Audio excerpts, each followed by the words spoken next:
So First Chronicles chapter 9 today. This chapter is getting more into not so much the genealogies of the tribes, but we're going to start learning more about who lived at Jerusalem, to begin with at least. And then we're going to talk about more about the priests, some of the priestly ordinations that happened from the prophet Saul and King David and that time area forward, as well as more about Saul's family also, which is really good. So some fun things that we get to learn, not the prophet Saul, the prophet Samuel. King Saul is also mentioned in this chapter as well, and his descendancy a little bit. So verse 1 is interesting. So all Israel were reckoned by genealogies, and behold, they were written in the book of the kings of Israel and Judah, who were carried away to Babylon for their transgression. So those are books, again, we don't have the book of the kings of Israel and the book of the kings of Judah. We don't have those records. Hopefully we can find them. That'd be so awesome if we could.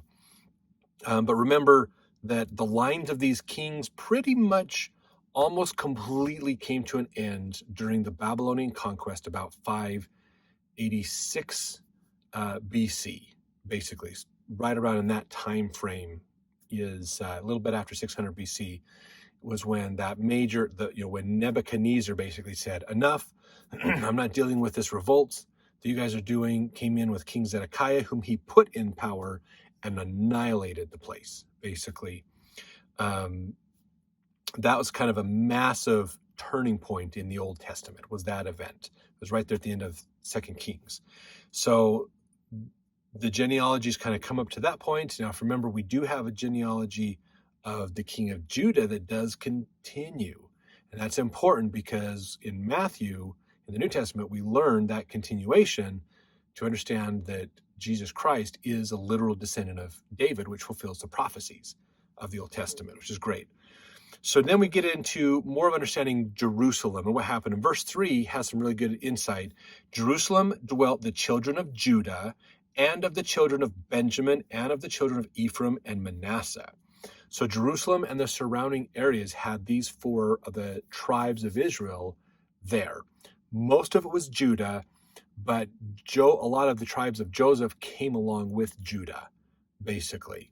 And then Benjamin, like we talked about in the last, I think it was 2 chapters ago or last chapter, how they eventually kind of defaulted into the area of Jerusalem as well. But this is important because if you remember, Lehi in the Book of Mormon is of the tribe of Manasseh, and he lived around Jerusalem. And so that's what they're talking about in verse 3 here, basically. So if you want to read the rest of this, you can. This gets a little bit more into the genealogies. And then verse 10, it starts talking more about priests, so priestly ordinations and how that worked.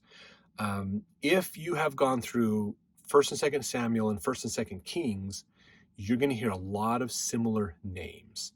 So this is more of the list of the names, not the stories of them. You got to go to Samuel and Kings to get more of the stories of these people. But if you start corroborating them, you'll see more connections sometimes in here. So digging deeper is worth it in these chapters. They might seem boring chapters because they're just lists, but if you use the list to dig deeper, you'll find really more information, basically, which is great.